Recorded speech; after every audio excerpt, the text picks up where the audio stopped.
Nang dahil sa sobrang selos, patay sa pananaga ng sarili niyang amain ang magkapatid na 4 at 7 taong gulang. Ang kanilang ina nag-aagaw buhay ngayon. Nasa frontline balitang yan ang ating Visayas correspondent na si John Roa. Ganyan ang kalunos-lunos na sinapit ng isang nanay at kanyang 2 anak na edad 4 at 7.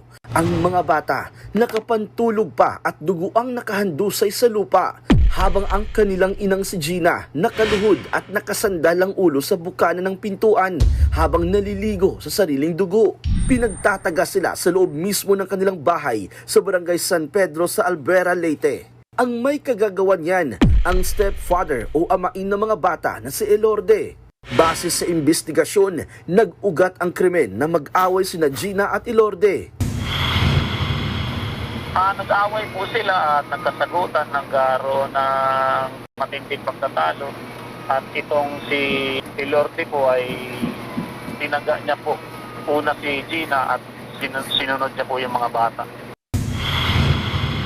Madalas daw mag-away ang magka-live-in dahil sa sobrang seloso ng sospek. Pati nga raw pinsan ni Gina pinagsesilosan.